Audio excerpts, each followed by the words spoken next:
नमो अर्हन्ताळं नमो सिद्धाळं नमो आयरीयाळं नमो वज्झायाळं नमो लोये सौवसाहुळं।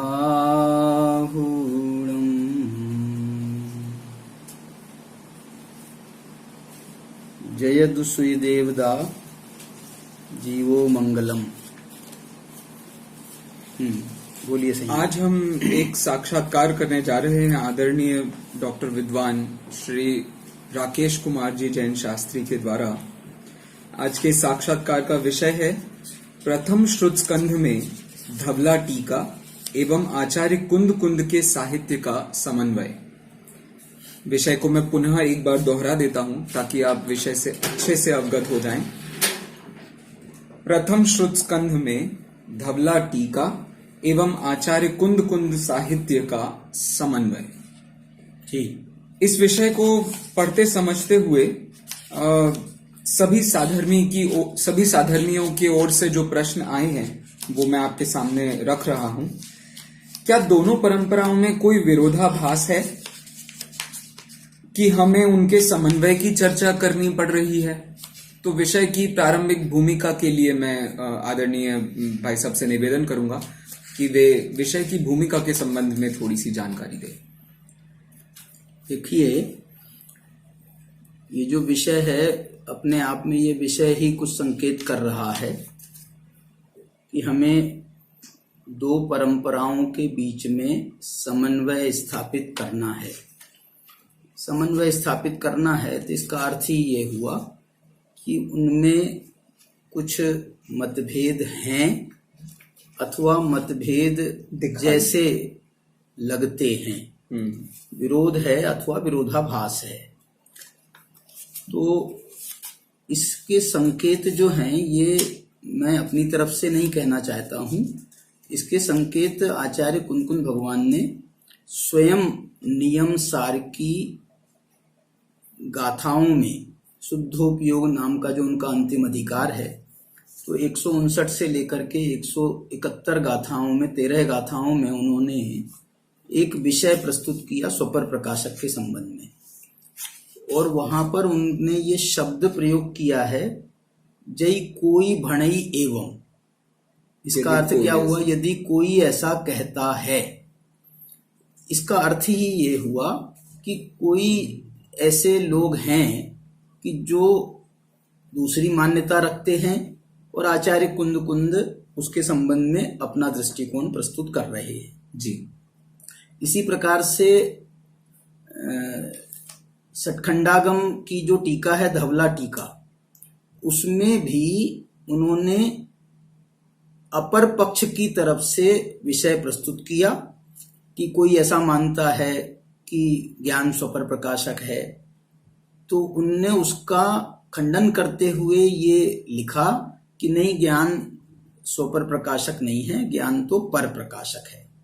आत्मा में एक दर्शन नाम का भी गुण है जो दर्शन गुण स्वप्रकाशक है। ऐसे करके उन्होंने उस विषय का प्रस्तुतिकरण किया और उसका समाधान उन्होंने अपनी तरफ से किया।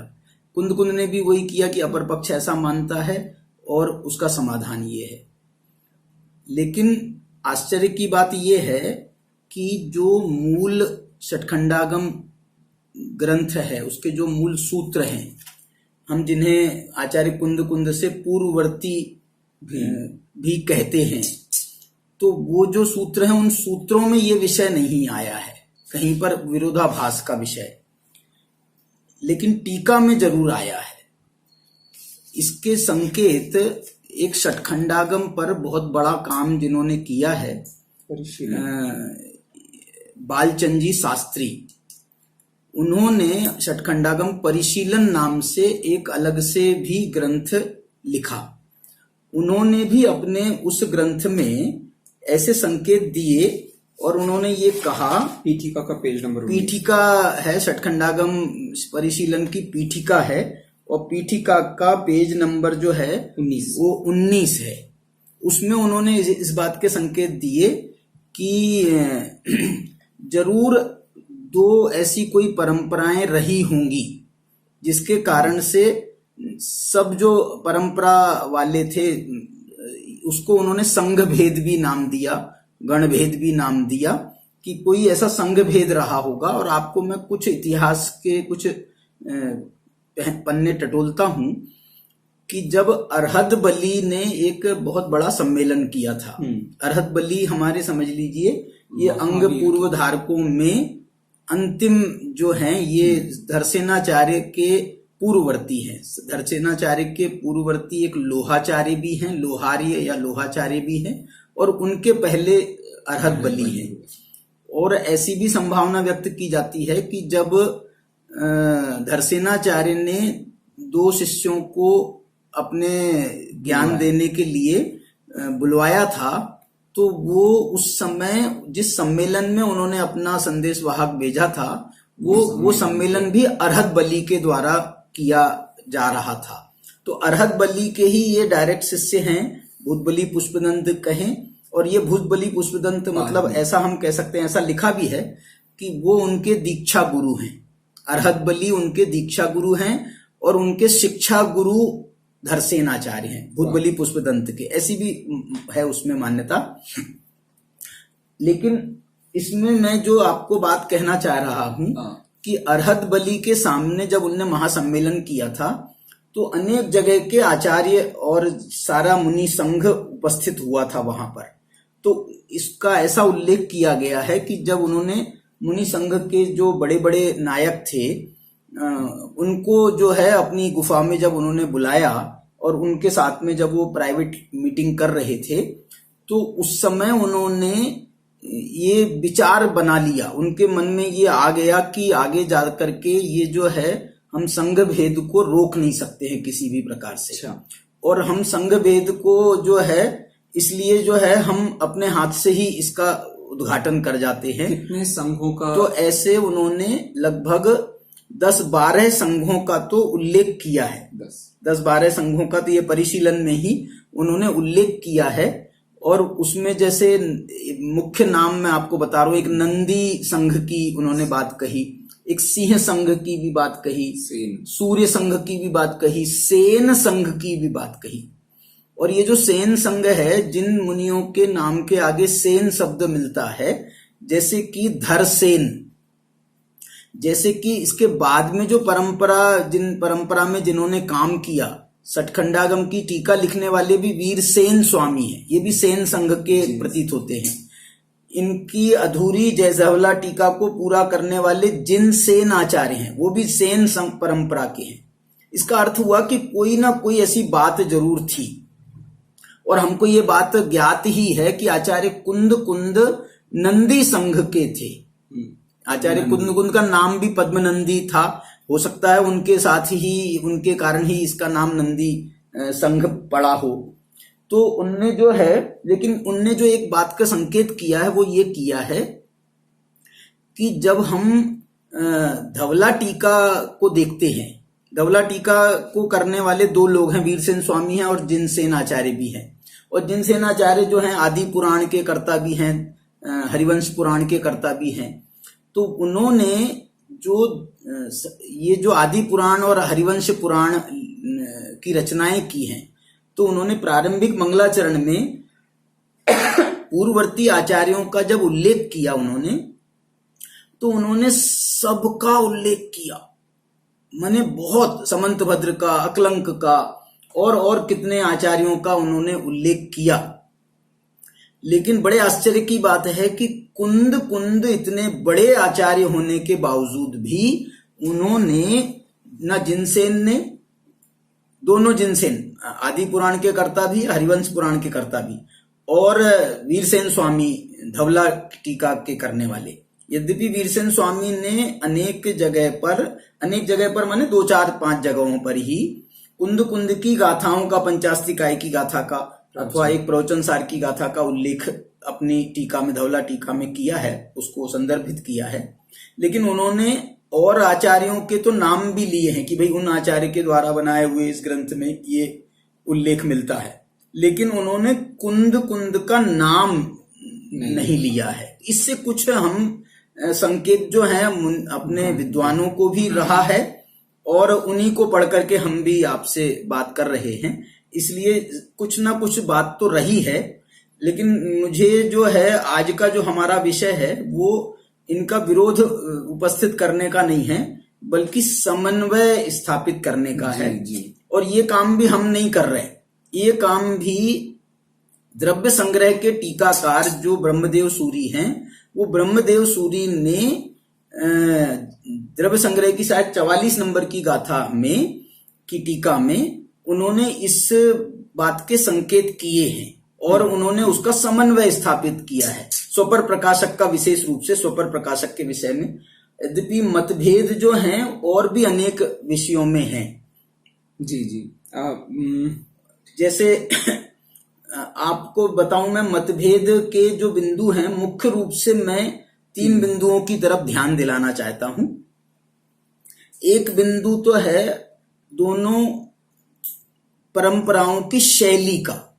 एक सठखंडागम नाम बता रहा है कि ये आगम शैली का ग्रंथ है, और कुंदकुंदाचार्य के ग्रंथों को आगम नहीं कहा जाता है, उनको परमागम कहा जाता है।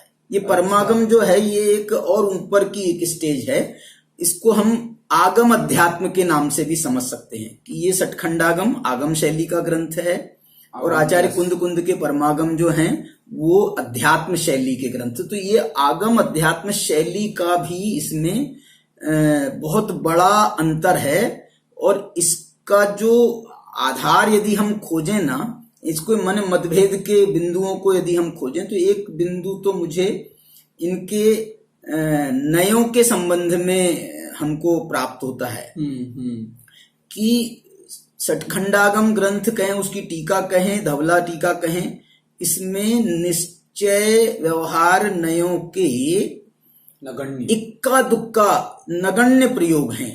पहली पुस्तक में शायद 1-2 जगह हैं, और वो भी अनुवाद करने वालों ने कह दिया, शुद्ध नए शब्द का प्रयोग किया है उन्होंने, निश्चय नए शब्द का प्रयोग नहीं किया। और आगे एक शायद 9वीं पुस्तक में कहीं पर उन्होंने निश्चय नए का भी प्रयोग आया है। माने वीरसेन स्वामी बहुत बाद के आचार्य हैं, ये लगभग 7वीं-8वीं शताब्दी के आचार्य हैं। आचार्य कुंद पहली शताब्दी के आचार्य हैं। तो आचार्य कुंद की शैली से जो है वीरसेन स्वामी को अच्छी तरह से परिचित होंगे। समय सार, नियम सार, ये ग्रंथ तो निश्चय व्यवहार नयों से भरे पड़े हैं, लेकिन उन्होंने निश्चय व्यवहार नय का भी प्रयोग करना, जैसे उनको उससे ठीक नहीं लगा हो, उनने उसका प्रयोग नहीं किया। एक तो ये अंतर भाषित होता है। उनमें नयों का तो बहुत बड़ा संबंध है। उन्होंने 20 प्ररूपणाओं से ग्रंथ की रचना करी है। उस 20 प्ररूपणाएं माने 20 प्ररूपणाएं वो गोमट सार वाली नहीं, ये 20 प्ररूपणाएं जो हैं अधिगम के उपाय वाली जो 20 प्ररूपणाएं हैं, जिसमें हम 4 निक्षेपों को लेते हैं, सत्संख्या आदि 8 बोलों को लेते हैं, निर्देश आदि 6 भंगों को लेते हैं, और अंत में प्रमाण और नय। तो उन्होंने नयों को वस्तु स्वरूप समझने में बहुत उपयोगी माना है। नयों की चर्चा उन्होंने बहुत करी है, खूब करी है। लेकिन उनकी जो शैली में नयों की बात आई है, उसमें द्रव्यार्थिक, पर्यायार्थिक और उसके भेद प्रभेद के रूप में नैगमादि जो 7 नय हैं, उनके आधार पर ही उनकी चर्चा मुख्य रूप से केंद्रित रही है। उन्होंने निश्चय व्यवहार शैली का प्रयोग नहीं किया। और दूसरी बात मैं एक और भी समझता हूं कि जो 2-4 जगह पे निश्चय व्यवहार नयों का प्रयोग भी मिल रहा है, तो वहां निश्चय नय का निश्चयात्मक अर्थ में ही प्रयोग है। निश्चयात्मक अर्थ में माने जो बात तो निश्चय से कहनी हो, बिल्कुल वास्तविक बात कहनी हो, औपचारिकता ना हो, जिसमें उतना ही प्रयोग है। आत्माश्रितो निश्चय है, पराश्रितो व्यवहार है वगैरह, ये निश्चय व्यवहार के नयों के प्रयोग तो बिल्कुल ही नहीं है वहां पर। इसलिए जो है वो एक तो ये अंतर है नयों का। दूसरा जो अंतर है वो उनका वो है वो आपको उसके संकेत समय सार की प्रारंभिक गाथाओं में मिलेंगे।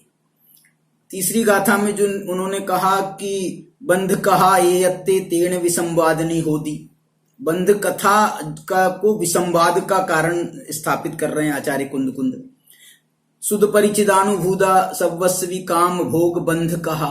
ये काम भोग और बंध की कथा तो हमको खूब सुनी है, परिचित है और उसका अनुभव भी है, तो इस अर्थ में भी उन्होंने उसके संकेत डाले, वहां भी बंध कथा का प्रयोग किया।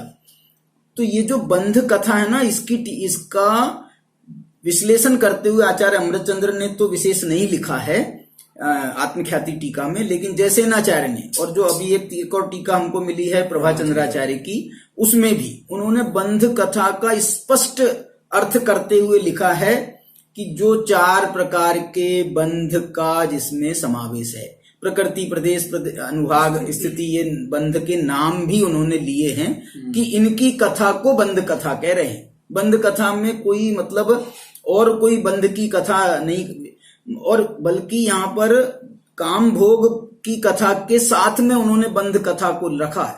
माने ऐसा कुछ कहना चाहते हैं आचार्य कुंद कुंद कि भाई तुमको आत्मा का हित करना है कि अपने क्षोभसम ज्ञान को बढ़ाना है। यदि आत्मा का हित करना है तो तुमको अध्यात्म के मार्ग में जाना होगा, और अध्यात्म के मार्ग में जाना है इसका मतलब है एयत्तस्सुलंभो नवरिण सुलहो विहत्तस्य। एकत्व विभक्त आत्मा की बात तुमने आज तक ना सुनी है, ना परिचय की है, ना अनुभव किया है, इसलिए तुम एकत्व विभक्त आत्मा की बात को सुनो और उसको अवधारण करके अपना कल्याण करो। तो ऐसा कुछ उन्होंने वहां पर बंध कथा के माध्यम से भी उसका कुछ कहना चाहते हो? पूछना है, बोलो। तो क्या इसका ऐसे अर्थ भी निकाला जा सकता है कि ये जो चंद्र परंपरा है, सपोज मतलब अमृत चंद्र कहें या आपके नेमी चंद्र कहें या बृहद्रव्य, वो तो आगे की बात हुई, इन्होंने बहुत हद तक दोनों परंपराओं का समन्वय करने की कोशिशें की हैं। क्योंकि अब जैसे नेमी चंद्र सूरी, मतलब नेमी चंद्राचार्य जो आपके द्रव्य संग्रह के लेखक हैं, जिनको हम सिद्धांती देव भी कहते हैं, तो सूरी नहीं है उनके साथ में शब्द। हाँ। क्योंकि वो जो है ना, उनको तो आचार्य नहीं थे ऐसी स्थापना की जाती है, माने वो उनको ऐसा कहा जाता है। सूरी कहने से तो वो आचार्य हो जाते हैं। और अमृत चंद्र प्योर आध्यात्मिक शैली के आचार्य मतलब मैं तत्वार्थ सार की दृष्टि से भी कहता नहीं, तत्वार्थ सार तो तत्वार्थ सूत्र का वो है। तत्वार्थ सूत्र को आप ये कह सकते हो कि इसमें दोनों का समन्वय है जी। गोमठ सार जो नेमिचंद्र सिद्धांत चक्रवर्ती का है, उन्होंने तो खंडागम का ही एक सारांश गोमठ सार के रूप में प्रस्तुत किया है इस अपेक्षा से देखें तो।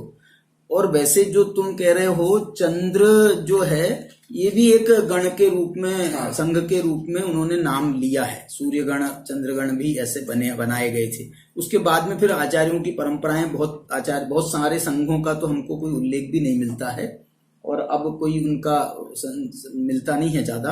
अब तो सारी की सारी परंपरा अपने को कुंद कुंद का ही अनुगामी कहती है, और कुंद कुंद का ही अन्वय, कुंद कुंद के अन्वय में कुंद कुंद आमनाए, तो जो है वो कुंद कुंद आमनाए के बिना तो अभी दिगंबर परंपरा में कोई भी आचार्य अपने को मानता नहीं है।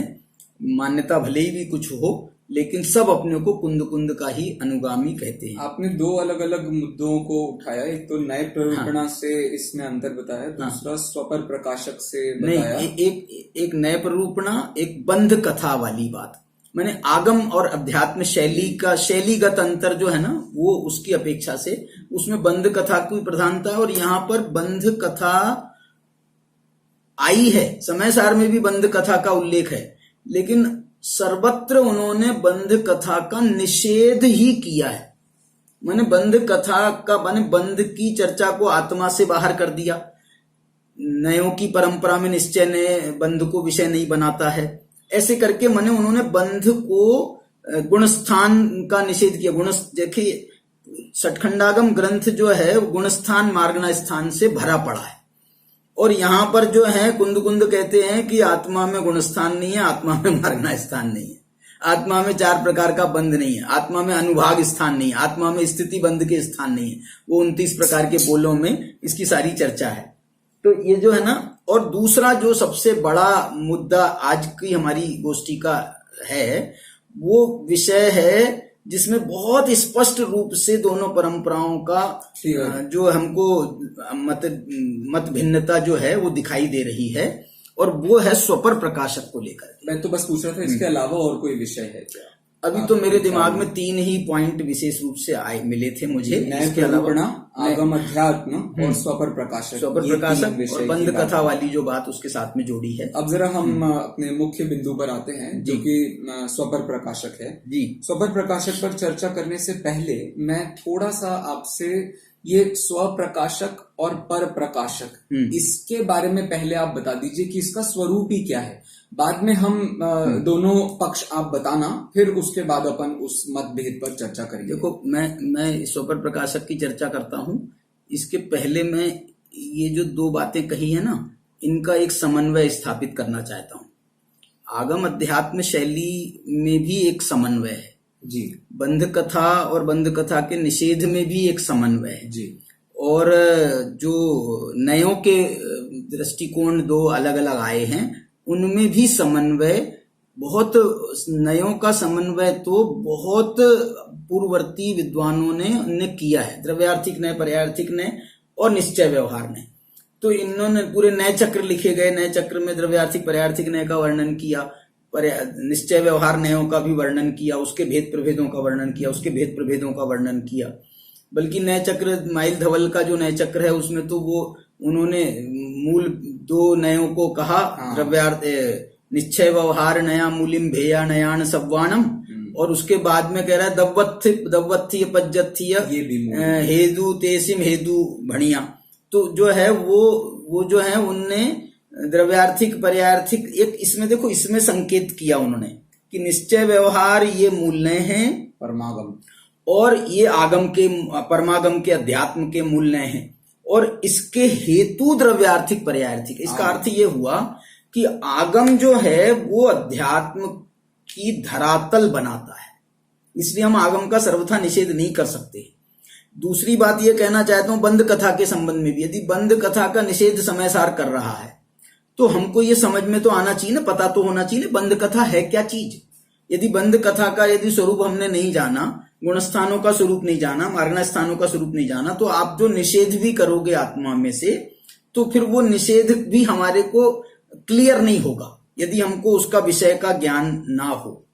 बल्कि एक बात और कहना चाहता हूं, लेकिन मैं उससे बहुत सहमत नहीं भी हूं, कि ऐसा कहा जाता है कि आचार्य कुंद ने षटखंडागम के 3 खंडों पर एक टीका लिखी थी परिकर्म नाम से, लेकिन विद्वानों ने उससे असहमति भी बहुत व्यक्त की है, क्योंकि दोनों की जो शैलियां हैं अंतर, वो शैलियों का अंतर जो है इस बात को अलाउ नहीं करता है, इस बात को स्वीकृति नहीं देता है कि कुंद ने षटखंडागम पर कोई टीका लिखी। ऐसा कोई चरित्र और दूसरा मिलता भी नहीं है ना कि जो इतना प्रभावी हो, कि जो इतना अच्छा लिख सके, जिसको वीरसेन इतना कोट करे। नहीं, वीरसेन ने कोट किया, लेकिन एक जगह भी मैंने आपको पहले ही बताया आचार्य कुंद का नाम कहीं भी नहीं आया। परिकर्म तो आ रहा है, परिकर्म का नाम तो 20 जगह आया है, लेकिन उन्होंने कहीं भी, और मालूम कषाय पाहुड़ जो उसी दर्शनाचार्य के सामने जो दूसरे एक और माने जिनको अंग पूर्व का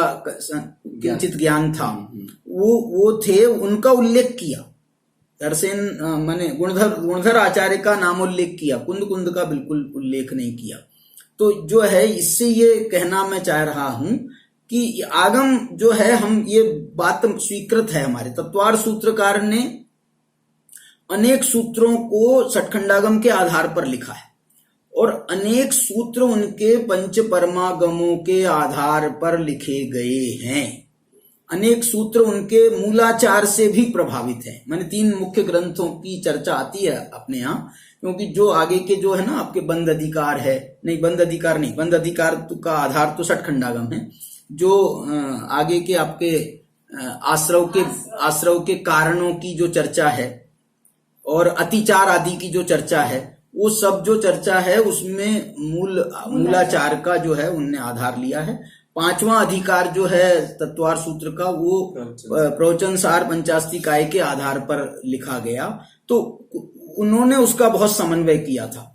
और वो समन्वय को फिर बाद में आचार्यों ने बहुत अपनाया भी। उनको इस बात की मानो खुशी हो गई थी बहुत कि इसमें दोनों परंपराओं का समावेश हो गया तत्वार सूत्र में। और तत्वार सूत्र की इसलिए अपने को सब जो है पूज्यपाद ने टीका लिखी, अकलंक ने लिखी, विद्यानंदी ने लिखी, माने फिर आचार्य परंपरा में वो बात चली, खूब चली। तो वो जो है, लेकिन इसमें भी एक तो ये बात हो गई। इसी प्रकार से नयों के संबंध में भी द्रव्यार्थिक पर्यार्थिक आगम के नए हैं, तो वो हमारे अध्यात्म के महल को खड़ा करने में वो भूमि का काम करते हैं, वो धरातल का काम करते हैं। धरातल ही नहीं होगा तो महल कहाँ से खड़ा होगा, इसलिए वो बात भी सिद्ध हो जाती है। अब मैं स्वपर प्रकाशक की बात करता हूं। स्वपर प्रकाशक का जो विषय है उसका सामान्य अर्थ ये है, और ये चर्चा स्वपर प्रकाशक की चर्चा ये हमारे सिर्फ ये दो मतों में नहीं है। गुरुदेव ने तो इसमें ये भी लिखा कि ये जो है श्वेतांबर मत की ये मान्यता है कि ज्ञान दर्शन जो है वो स्वप्रकाशक है और ज्ञान पर प्रकाशक है। ये गुरुदेव ने ऐसा अपने प्रवचन में एक जगह ऐसा लिखा कि ये श्वेतांबर मत की मान्यता है। एक जगह उन्होंने सठखंडागम का भी उल्लेख किया गुरुदेव ने। तो वो जो है वो मैं ये बताना चाह रहा हूं स्वपर प्रकाशक का अर्थ क्या है कि वस्तु का स्वरूप हमें जानना है, समझना है, तो आखिर कोई तो उसको जानने वाला होगा, कोई तो उसको समझने वाला होगा। यदि कोई जानने वाला ही नहीं होगा तो फिर उसकी परंपरा आगे चलेगी कैसे? सर्वज्ञ भगवान ने वस्तु के स्वरूप को देखा, जाना, और बिना जाने जो है वो कैसे वस्तु के स्वरूप का प्रतिपादन वो करते। तो इसका अर्थ ये हुआ कि आत्मा में और आत्मा में ही एक चेतना नाम का जो गुण है, उपयोग नाम का जो गुण है, उसमें जो दर्शनोपयोग, ज्ञानोपयोग, दर्शन चेतना, ज्ञान चेतना, ये जो उसमें उपयोग, ये जो गुण है आत्मा का, ये इसके कारण से, चैतन्य के कारण से वस्तु के स्वरूप को जानने में भी और अपने आत्मा के स्वरूप को जानने में भी, समझने में भी, ये जो गुण है इनकी बहुत महत्वपूर्ण भूमिका है। इसलिए ये ज्ञान चेतना, दर्शन चेतना या दर्शनोपयोग, ज्ञानोपयोग, ये जो है वस्तु स्वरूप को जान करके फिर इससे आगे की जो है हमारी परंपरा चली है। इसलिए ये इसमें ये बिंदु आए स्वपर प्रकाशक के। माने यदि पर का प्रकाश किसी रूप में भी, अन्य मतों में ऐसे बहुत मत हैं, मीमांसक आदि मत हैं, तुम्हारे बौद्ध आदि मत भी हैं, जो ऐसा कहते हैं कि ज्ञान जो है अस्वसंवेदी ज्ञानम प्रमाणम, जो है अस्वसंवेदी ज्ञान प्रमाण है। माने स्वसंवेदन ज्ञान को स्वसंवेदन होता ही नहीं है, ऐसी मान्यता है। और उसमें दोष भी यही दिया गया कि भाई एक ज्ञान को यदि फिर बताएगा कौन, तो बोले दूसरे का ज्ञान उसको जानेगा, फिर दूसरे के ज्ञान वो भी खुद अस्वसंवेदी होगा तो उसको कौन जानेगा, तो तीसरा होगा। तो इसमें जो है वो कौन सा दोष कहलाता है? अनवस्था। तो ये इसमें अनवस्था दोष भी बताया गया है। तो ऐसे जो है इसमें, मैं क्षमा चाहता हूँ, एक सेकंड जी, सॉरी, कुछ समझ में जरा कम आ रहा है मुझे। मैं ये पूछ रहा हूँ सीधा सीधा, आप तो पहले मुझे स्वप्रकाशक का हम क्या अर्थ समझ रहे हैं और पर प्रकाशक का क्या अर्थ समझ रहे हैं जैनों के हिसाब से, एक सामान्य विषय परिचय करा दीजिए। बात देखो अपन और हाँ देखो, इसमें स्वपर प्रकाशक आत्मा स्वपर प्रकाशक है, इसमें कोई मतभेद नहीं है। और स्वपर प्रकाशक का अर्थ ये है कि ज्ञान आत्मा जो है वो स्व को भी विषय बनाती है और पर को भी विषय बनाती है। प्रकाशक का अर्थ क्या होता है? स्वपर मतलब पदार्थ। इसमें इसका अर्थ नहीं, मैं ये कहना चाहता हूं स्वपर के अनेकों अर्थ आचार्यों ने, जैन आचार्यों ने भी किए। स्वपर का अर्थ हमेशा ऐसा नहीं होता है कि स्व माने आत्मा और पर माने पर द्रव्य, इतना ही नहीं होता है, बल्कि बहुत इसको यदि विचार करें ना, नहीं उसका मैं आपको बताऊं, राजवार्तिक में, सप्तभंगी तरंगिणी में और यहाँ पर भी अध्यात्म ग्रंथों में तो स्वपर प्रकाशक का विषय है ही भाई। जैसे स्वपर प्रकाशकता जो है, इसको मालूम है, आत्मा का ये स्वभाव माना गया है। स्वपर प्रकाश आत्मा का स्वभाव माना गया है, और ये आत्मा का स्वभाव माना गया है। इस अपेक्षा से फिर वो उसकी कार्यशैली कैसी होती है, उसकी कार्य कैसे करता है, तो इसमें ये बताना चाहते हैं कि जैसे हम पर को विषय बना रहे हैं, पर को जान देख रहे हैं, तो उस समय भी वो हमारा ज्ञान अपना स्वसंवेदन छोड़ नहीं देता है। उसका जो ज्ञान अपना आत्मा है, वो भी जैसे हम कहते हैं ना कि मैंने चश्मे को देखा, है ना, मैंने चश्मे को देखा, तो चश्मा को तो हमने देखा ही, जाना ही, लेकिन इसके साथ में मैं का भी घटम अहम आत्मना वेदमी, मैंने अपना भी हमको ज्ञान होता है। ये इसकी एक सामान्य एक बात है। इसी को तो आचार्यों ने, जब इसको किसी ने नहीं छोड़ा स्वपर प्रकाशक को, लेकिन इस स्वपर प्रकाशक को जो एक परंपरा है वो ये कह रही है कि आत्मा में दो गुण है ना, एक दर्शन गुण, एक ज्ञान गुण है। तो दर्शन गुण को स्व का प्रकाश करने का काम सौंप दिया जाए, और जो है ज्ञान को पर को जानने का काम हो जाए। तो उनने इस प्रकार से आत्मा की स्वपर प्रकाशकता को स्थापित किया। आचार्य कुंद ने आत्मा की स्वपर प्रकाशकता को ऐसे स्थापित किया है कि आत्मा स्वपर प्रकाशक है, इसलिए आत्मा का जो दर्शन नाम का गुण है या दर्शनोपयोग है वो भी स्वपर प्रकाशक है, और ज्ञान भी स्वपर प्रकाशक है। ऐसा क्योंकि उसके स्वपर प्रकाशक के बिना तो आत्मा का काम चलना नहीं है। यही तो एक समन्वय का बिंदु है कि भाई वो ज्ञान दर्शन से जा रहे हैं, या आप जो है स्वपर दर्शन दोनों को स्वपर प्रकाशक मान के चल रहे हो।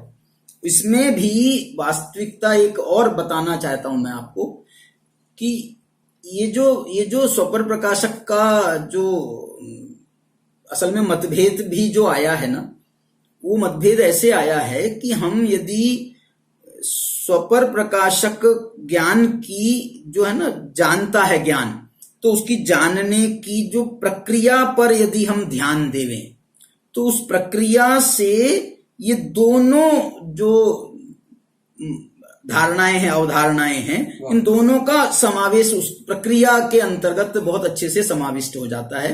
और वही बात जो है द्रव्य संग्रहकार ने भी, टीकाकार ने भी बताने का प्रयत्न किया है। प्रक्रिया क्या होती है कि ज्ञान, देखो ये ज्ञान भी दो ज्ञानों की हम मुख्य रूप से बात करेंगे। एक ज्ञान तो है केवली भगवान का, केवल ज्ञान भी है उनके पास में, केवल दर्शन भी है उनके पास में। एक ही समय में सारे लोकालोक को जानने की क्षमता है, और लोकालोक के साथ में अपनी आत्मा को जानने की भी क्षमता है, और जानने की भी क्षमता है, देखने की भी क्षमता है। ऐसी उनका पूरा केवल ज्ञान है।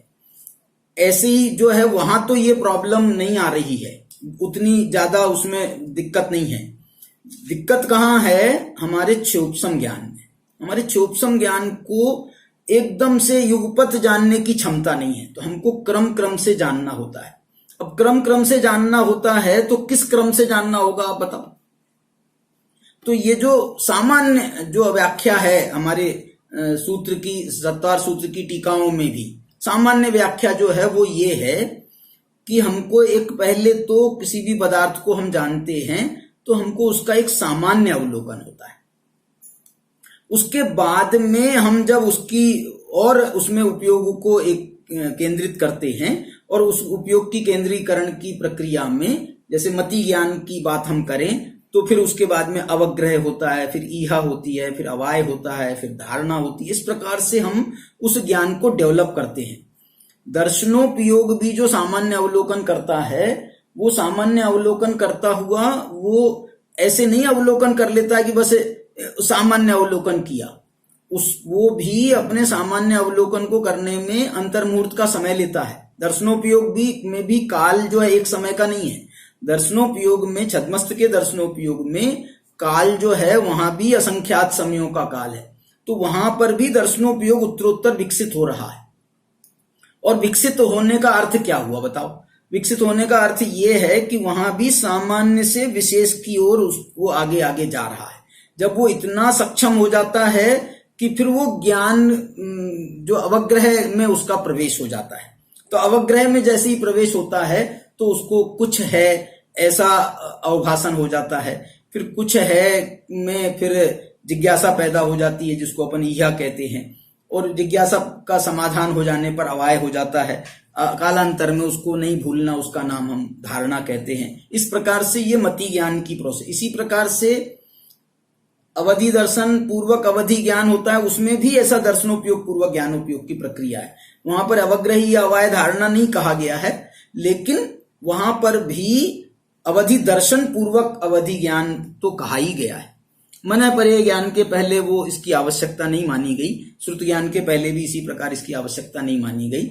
मति ज्ञान और अवधि ज्ञान के पहले दर्शन होता है, केवल ज्ञान और केवल दर्शन तो एक साथ ही हो जाते हैं। तो इसमें जो है ये प्रक्रिया में मैं ये कहना चाहता हूं, धवलाकार ने भी जो बिंदु दिया है वो बहुत ही अप्रिशिएबल है। वो क्या कहते हैं कि भाई हम जब किसी पदार्थ को देखने जाते हैं तो हम अपना आत्मावलोकन पहले करते हैं। क्या आत्मावलोकन करते हैं कि भाई ये मैं इस पदार्थ को देखने जाऊं कि नहीं जाऊं तो मैं जानने में सक्षम हूं क्या नहीं हूं, और जाऊं तो मेरे को किस रूप में इसमें जो है उसको जानना है, समझना है, जो भी है वो अपना आत्मावलोकन करके वो फिर पूरी तैयारी के साथ वहां पर का ज्ञान करने जाता है। इसलिए वो ये कहते हैं कि आत्मावलोकन पहले होता है, उसका नाम दर्शनोपयोग है, और जो हमको पदार्थ का ज्ञान होता है उसका नाम पर है। इसकी जो आप ये पूछा था ना अभी संयम जी ने, स्व और पर का भेद, ये स्व और पर का जो मैं भेद बताना चाह रहा हूं आपको, इसकी चर्चा धवला में तो विशेष रूप से मिली नहीं, लेकिन इसकी तत्वार्थ सूत्र की जो टीकाएं हैं, तत्वार्थ वार्तिक है, उसमें इस बात के बहुत अच्छे संकेत हैं। वो कौन सा सूत्र है, शायद मेरे अंदाज से ये अवग्रह या अवाय धारणा वाला इस सूत्र में है, या कोई सूत्र में उसकी चर्चा आई है। कोयम स्व कोयम परो, ऐसा इसमें वहां पर प्रश्न पूछा है। तो उन्होंने स्व और पर के लिए जो बताया है ना, तो आत्मा स्व है तो परद्रव्य पर हैं, फिर बाद में उन्होंने स्व और पर को आत्मा पर ही घटाया है। माने आत्मा में के अनंत गुण हैं, तो एक गुण जो है वो स्व है तो उसके लिए दूसरा गुण पर है। पर्यायों में भी जो स्वयं की जो पर्याय है वो एक गुण की पर्याय स्व है तो अन्य गुणों की पर्याय वो पर हैं, अथवा एक गुण की ही भूतकाल की और भविष्य काल की पर्याय उनको पर कहा, और जो वर्तमान काल की पर्याय है वो स्व है। बल्कि और जो बहुत सूक्ष्मता का जो प्रयोग है वो ऐसा प्रयोग किया गया कि ज्ञान होता है, ज्ञान दो प्रकार का ज्ञान माना गया, एक ज्ञानाकार ज्ञान और एक गेयाकार ज्ञान। और यदि ज्ञानाकार को हम स्व कहें तो गेयाकार जो उसी ज्ञान में गेयाकार बन रहा है उसको पर कहा गया। गेयाकार, गेय को नहीं, पर गेय को नहीं, जो पर गेय संबंधी गेयाकार ज्ञान में बना है उसको भी पर माना गया। तो ऐसे करके गुरुदेव भी ऐसा कहते थे कि आत्मानुभूति के समय स्वपर क्या होगा। तो उन्होंने कहा आत्मानुभूति के समय स्वपर की बात ऐसी है कि ज्ञान में यदि घटाएं तो ज्ञान स्वपर प्रकाशक है, और स्वपर प्रकाशक है तो उसी समय वो ज्ञान जो है वो ज्ञान को जान रहा है, ये उसका स्व प्रकाशकपना है। और ज्ञान ही उसी समय जो आनंद की अनुभूतियां हो रही हैं उस आनंद की अनुभूति को जान रहा है तो वो पर प्रकाशक है। अथवा हम दूसरी अपेक्षा से कहें तो जो दृष्टि है उस समय अवलंबन लिया जा रहा है, तो जिसका अवलंबन लिया जा रहा है वो सामने है, वो गेयाकार रूप में है, तो वो जो है वो पर हो गया उसके लिए। और जो अवलंबन ले रहा है वो जो है वो ज्ञान की पर्याय वो स्व है। लेकिन ज्ञान की पर्याय अनुभूति में पता पड़ती थोड़ी है। बिल्कुल पता पड़ती है, बिल्कुल पता पड़ती है। उस ज्ञान अपना स्वपर प्रकाशकता को कभी छोड़ता नहीं, मतलब वर्तमान पर्याय तो बाहर ही रहती है ना। नहीं, वो दूसरी बात वो मैं बता रहा हूँ। वो दृष्टि के विषय की एंगल से जब बात की जाती है ना, ये ज्ञान के एंगल से तो हमने आपको ये कहा कि ज्ञान पर्याय का वो ज्ञान पर्याय स्व है, आनंद आदि की पर्याय पर हैं, और जो उसका विषय है वो पर है, ऐसा इसमें घटेगा ज्ञान में। लेकिन यदि इसी बात को हम दृष्टि के विषय की अपेक्षा से कहें अथवा सम्यक दर्शन की अपेक्षा कहें, दृष्टि की अपेक्षा कहें, तो दृष्टि जो है वो त्रिकाली ध्रुव भगवान आत्मा को ही स्व मानती है। तो उसने जो है वो स्वयं पर्याय जो दृष्टि है, वो दृष्टि ही वो दृष्टि के विषय में उसका नहीं होने से वो पर हो गई। माने दृष्टि जो दृष्टि आत्मा के लक्ष्य कर रही है तो आत्मा को अपना स्व मानती है, तो बाकी सब जो है वो वर्तमान पर्याय, जो पर्याय स्वयं उसका लक्ष्य कर रही है, वो पर्याय भी उसके लिए पर हो जाती है। तो ये दृष्टि की अपेक्षा एंगल है। ऐसे बहुत सारे एंगल हैं, दृष्टि की अपेक्षा कहो, आप ज्ञान की अपेक्षा कहो, मुख्य रूप से तो ये दो ही हैं। और इनमें भी ये स्वपर प्रकाशकता का बहुत सुंदर समावेश किया गया है। एक बात इसमें अभी मेरे को और एक छूट रही है, वो ये छूट रही है स्वपर प्रकाशक में,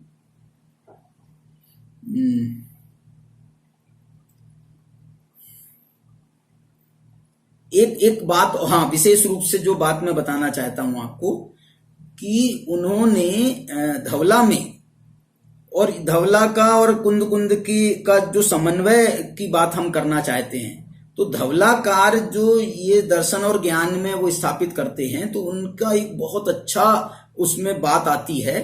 और वो ये कहते हैं कि जो स्वप्रकाशकता है ना, वो दर्शनोपयोग में है। वो दर्शनोपयोग उसी विषय का होता है जिस विषय के साथ में हमारा तन्मयता होती है। इसलिए वो जो है, बल्कि स्पष्ट उन्होंने परिभाषा में ये लिखा है कि जो स्वसंवेदी ज्ञान है, स्वसंवेदन करने वाला है, वो दर्शन है। स्वसंवेदी ज्ञान की बात धवलाकार नहीं कह रहे, जो स्वसंवेदन करने वाला है वो दर्शन है, और जो पर का ज्ञान करने वाला है वो है। इसलिए जो है ज्ञान जो है ना, हमने भी माना, सबने माना है कि दर्शन निर्विकल्प होता है, ज्ञान सविकल्प होता है। ज्ञान की सविकल्पता केवल ज्ञान तक में चलती है। इसलिए वो जो सविकल्पता है, उस सविकल्पता में अनंत लोकालोक का ज्ञान भी उसको हो रहा है, लेकिन वो लोकालोक जो है वो केवल ज्ञान के स्वसंवेदन का विषय नहीं बन रहा है। इसलिए उन्होंने कहा कि भाई ये ज्ञान में हम कहां दो भेद करने जाएंगे, कहां भेद करने जाएंगे। तो ज्ञान को उन्होंने अकेला अस्वसंवेदी जो है वो ज्ञान कह दिया, और वहां पर भी स्वसंवेदन करने वाली एक चीज है, उसका नाम दर्शन है। तो दर्शन जो है वो अपना स्व का संवेदन करता रहता है। अब इसी बात को आचार्य कुंद ने यहां पर गुण के माध्यम से ना कहते हुए उन्होंने निश्चय व्यवहार नयों का प्रयोग किया।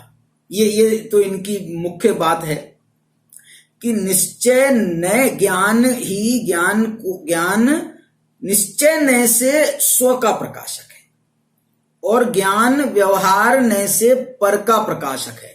और दो गाथाएं नियम सार की तो ऐसा कहती हैं कि यदि दर्शन को ज्ञान निश्चय नय से ज्ञान को स्वप्रकाशक कहा जाए, स्वप्रकाशक ही कहा जाए, ज्ञान को निश्चय नय से स्वप्रकाशक ही कहा जाए, तो इसमें कोई दोष नहीं है।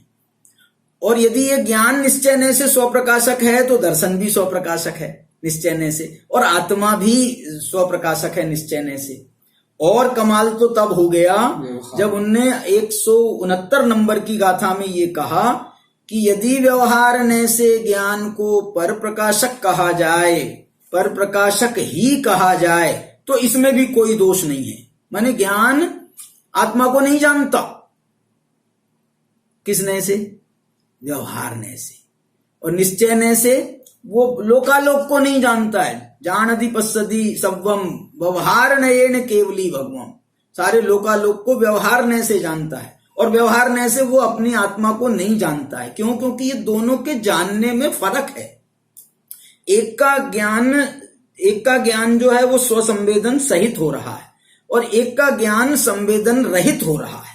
पर पदार्थों का ज्ञान संवेदन रहित हो रहा है, इसलिए उसको व्यवहार नय का विषय स्थापित किया और आत्मा के ज्ञान को निश्चय नय का विषय स्थापित किया। अंतिम छोटा मैं एक मिनट मैं ये कहना चाह रहा हूं, इसी को धवला, मैं ये कहना एक बात बताना चाहता हूं कि जो आत्मा के अनंत गुण हैं, उन अनंत गुणों में भी तो हम नयों का प्रयोग करते हैं कि नहीं करते हैं? कि ज्ञान की अपेक्षा आत्मा जानता है, दर्शन की अपेक्षा देखता है, माने गुणों में भी हम अपेक्षा का व्यवहार माने नयों का प्रयोग करते हैं एक प्रकार से। और ये तो इसीलिए जो है उन्होंने गुणों के माध्यम से जो बात कही है उसको आचार्य कुंद ने नयों के माध्यम से कही है। नए भी तो वस्तु के अंश को ही विषय बनाते हैं ना, गुणों को, धर्मों को। प्रवचन सार के नए उन्होंने स्थापित किया कि आत्मा अनंत गुणात्मक है, आत्मा अनंत धर्म वाली है और एक एक धर्म को विषय बनाने वाला एक एक नए है। तो ऐसे जो है ना, इनका जो समन्वय है वो बहुत अच्छे से स्थापित होता है। गुण के माध्यम से आप कोई काम करो अथवा नयों के माध्यम से करो, इसमें हम दोनों का एक साथ में समावेश कर लेते हैं। हाँ बोलो, क्या पूछो। चलिए, तो ये इस प्रकार से जो हमारा विषय है, ये स्वपर प्रकाशक का विषय भी, और इस विषय का जो है कोई प्रकार का अपने मन में जो है आचार्यों के प्रति कोई प्रकार का वो ना रखते हुए, दुर्भाव ना रखते हुए, दोनों परंपराओं का खूब अच्छी तरह से सम्मान करते हुए, और हमको समन्वय के साथ ही चलना चाहिए। और उसको समन्वय के साथ चलने में ही वास्तव में वस्तु स्वरूप की भी सुरक्षा है और हमारे संस्कृति की भी सुरक्षा है, धर्म की भी सुरक्षा है, परंपरा की सुरक्षा है, इसलिए मोक्ष मार्ग की सुरक्षा है। तो इसलिए हम सब अपना आत्मा का कल्याण करने हेतु हम जो है, जो हमारी परंपरा है उसका आश्रय करें, और जो आचार्य कुंद के द्वारा अपनी एकत्व विभक्त आत्मा को बताने का उन्होंने जो प्रयत्न किया है उसको हम समझें और अपना कल्याण करें। जय जिनेंद्र।